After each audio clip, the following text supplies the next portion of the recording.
komisioner yang lain itu ya belum secara komprehensif gitu loh. Saya juga jadinya nggak tahu gitu. Jadi saya baru betul-betul incas setelah didisposisi oleh Ibu Ketua. Akhirnya ketika beliau mendisposisi saya langsung siap, saya coba. Karena masalah saya nggak incas gitu. Saya nggak, tentu bukan berarti terus kemudian saya seolah menjadi seorang pahlawan gitu ya.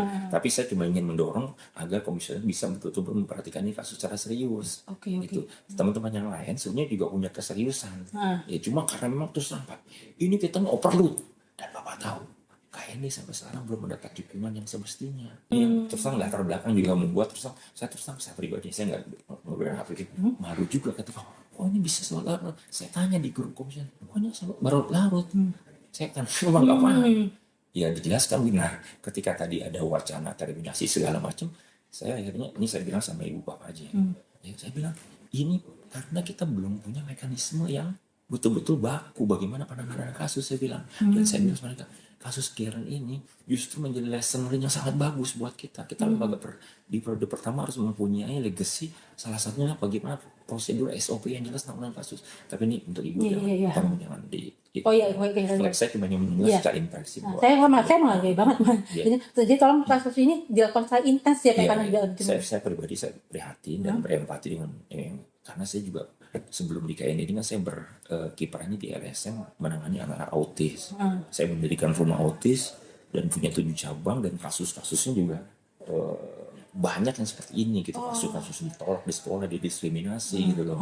Jadi saya langsung pas kemarin wah udah deh saya coba. Cuma saya terus terang posisi objektifnya saat ini memang lagi last minute banget ya. Saya dapat tugas untuk melakukan pemantauan haji ke Tanah Suci dari Kementerian Agama, sudah diberikan undangan.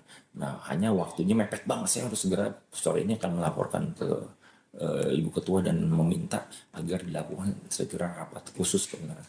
Tapi terus terang ini juga jangan sampai nanti akhirnya jadi bumerang ya, artinya harapan yang terus kemudian belum bisa langsung terrealisasi. Saya mendingan disclaimer dari awal, saya akan mengusahakan semaksimal mungkin ya. Cuma karena posisi saya sekarang sebentar lagi akan berangkat, pekan depan saya diminta berangkat ke Tanah Suci untuk mewakili lembaga tugas negara. Kan banyak juga penyandang disabilitas yang berhaji dan selama ini mereka juga belum mendapatkan haknya, sering diskriminasi, sering gitulah. Itu tugas saya. Nah tapi bagaimanapun saya punya kewajiban juga nanti sebagaimana yang saya usulkan. Makanya saya menginisiasi kemarin ini kasusnya, tolong ini gini, saya nggak ingin ya kemarin ada pernyataan bahwa ini udah dianggap post case gitu, case close gitu. Oh, saya bilang kalau dia nggak case close, apa buktinya? Anaknya belum sekolah. Saya bilang mana? Kesangkaan hadap namanya belum. Saya coba mengkritisi komisioner yang lain.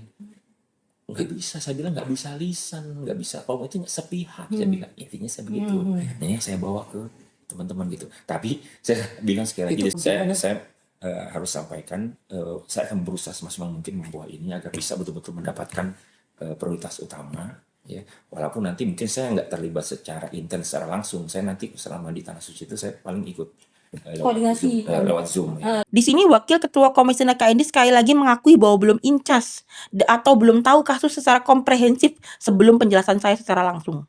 Dan juga anehnya, ia sendiri mengakui bahwa kasus ini tidak seharusnya di case close dan mengatakan bahwa bahkan sebelum mendapat penjelasan saya, sebenarnya sudah menganggap bahwa tidak ada dasar untuk kasus dianggap case close karena anaknya saja belum sekolah dan tidak bisa sepihak menentukan. Yang itu sangat menjadi keanehan karena kontradiksi dengan telepon Komisioner Umi sebelumnya di hari itu juga, yang mengatakan bahwa semua komisioner sebenarnya sudah tahu atas kasus dan mereka yang sudah lama memutuskan kasus case close dan hanya Umi yang memperjuangkan. Yang ingin saya tahu sebetulnya sekali lagi, kalau begitu, apa dasar mereka sebelumnya mau mendesain bahwa kasus case close yang mereka seperti menghindar untuk menjawab? Karena dengan saya sudah berkali-kali bertemu dengan komisioner, setiap komisioner mengakui adanya kekerasan dan pelanggaran saat saya bertemu dan menjelaskan.